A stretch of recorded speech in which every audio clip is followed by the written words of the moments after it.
Si a la hija, nada más a la hija de Chávez le quitaran todo el dinero que ella tiene, es la misma cantidad de dólares que existe en oro en el Banco Central de Inglaterra. Nada más con ese caso. Si te vas al caso de esa cripta, fueron 23.000 millones que se desaparecieron. Y pare de contar, bueno, Rafael Ramírez se llevó 7.000 millones. Si se lograra recuperar la mitad del dinero, más de la mitad del dinero que ese señor se llevó, sería la misma cantidad de todo el oro que se encuentra en el Banco de Inglaterra. El oro que está Capitán Luis García. Quiero su opinión. Lo están pidiendo para arreglar incluso la reconstrucción de Vargas, que fue uno de los estados más afectados con el tema de los 2 terremotos ocurridos el pasado 24 de junio. Usted escribió un artículo bien interesante este fin de semana en el que habla precisamente de esta situación y por qué, habla incluso de la prueba de fuego.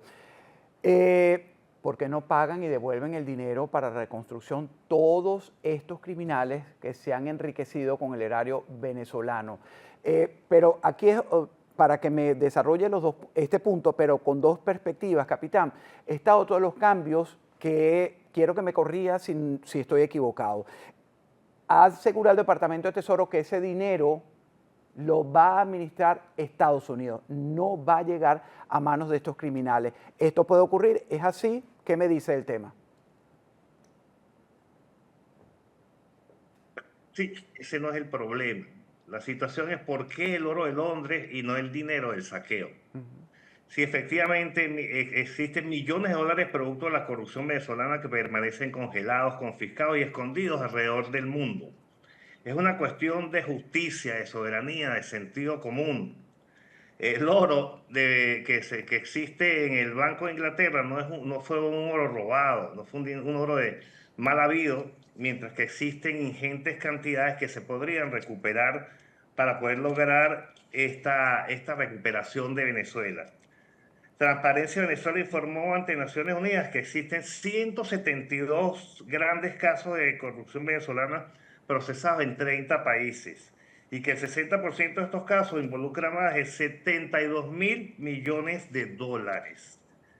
O sea, entonces, el oro de Londres no debe ser el cajero de la transición. Este es un punto fundamental. El oro puede y debe ser recuperado, pero no debería convertirse en el primer recurso que se liquide para financiar la reconstrucción, mientras que los activos derivados de la corrupción permanecen fuera del alcance de los venezolanos. Entonces, durante años siempre nos hicimos la pregunta, ¿cuánto dinero necesita Venezuela para reconstruirse? La pregunta correcta ahora debería ser, ¿cuánto dinero cuánto del dinero que Venezuela perdió puede recuperarse? Y yo pienso que ahí en esencia está lo que nosotros, todos los venezolanos, debemos en este momento abocarnos a que se mantenga este dinero este oro del Banco de Inglaterra como una reserva estratégica y que si nos quisiera ayudar realmente Estados Unidos, Inglaterra y Europa empiecen a hacerle la persecución, el seguimiento a todos estos recursos malversados de Venezuela y restituirlos en un fondo común para la reconstrucción del Claro, país. Me parece y que sería lo aquí correcto. le repito la pregunta para pasar y terminar con Negar.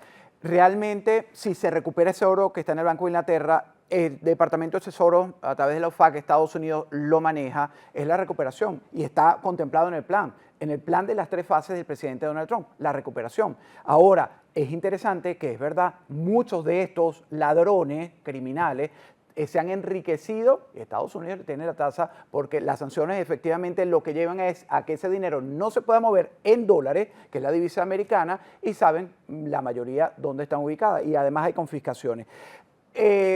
Estados Unidos está fungiendo como el administrador de la finca, es decir, Venezuela, y no quiero ser despectivo, es la finca ahora administrada por Trump, no por los chavistas, que hicieron lo que les dio la gana hasta el 3 de enero. ¿Es así?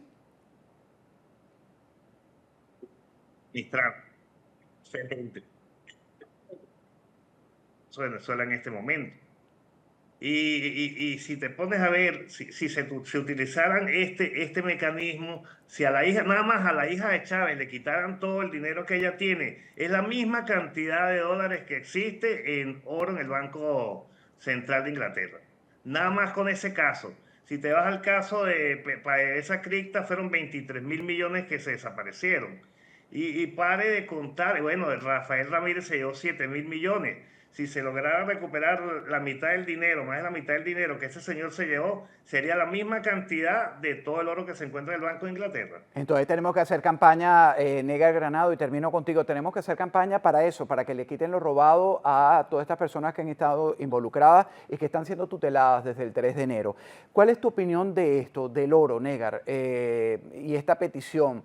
Porque, a ver, los políticos han quitado la mirada de este tema fundamental y se han dedicado a quiero elecciones, quiero que cambien el Consejo Nacional Electoral, el Tribunal Supremo de Justicia. Y yo creo, como muchos, que si se hace eso sin realmente desmantelar a la estructura criminal, vamos a llegar a lo mismo. ¿Qué opinión tienes? Y definitivamente lo primero que tenemos que entender es por qué existía ese oro. Y ese oro existía para respaldar la deuda de Venezuela.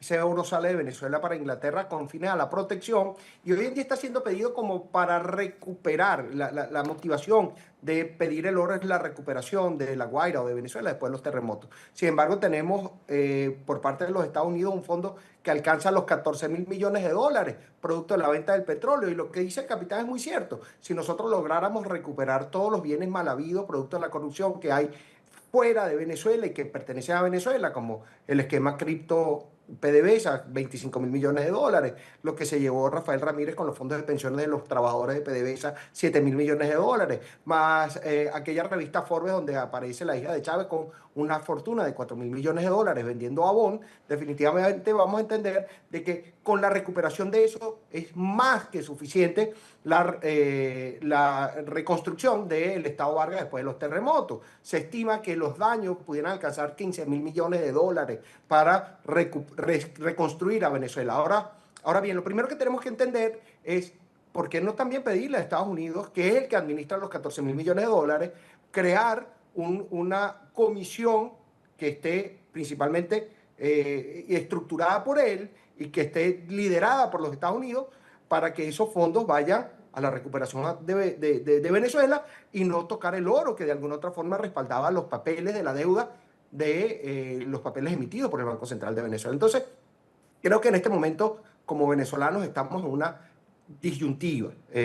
No es un tema de recuperación del oro, no es un tema de administración de recursos, no es un tema de un fondo. Es que socialmente, culturalmente, no estamos todavía adaptados para llegar a una democracia. Si no tenemos el tutelaje de los Estados Unidos, Venezuela va a volver a caer en el tema del chavismo. Lamentablemente buscamos siempre un Mesías que nos resuelva el problema que nosotros mismos creamos.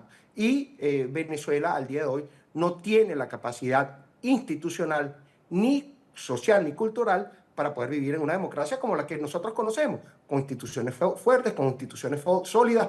El día de la semana pasada, además. No solamente eso, la semana pasada, Alejandro, se abrió un caso por la liberación o por haberse ido Francisco Convit, uno de los presos que se escapó del SEBIN y aparece involucrado magistrado de Cortes de Apelaciones, magistrado de la Corte de la Sala Penal del Tribunal Supremo de Justicia. Entonces, definitivamente no es un problema de dinero ni es un problema de política, es un problema sociocultural que hoy en día nos afecta a los venezolanos.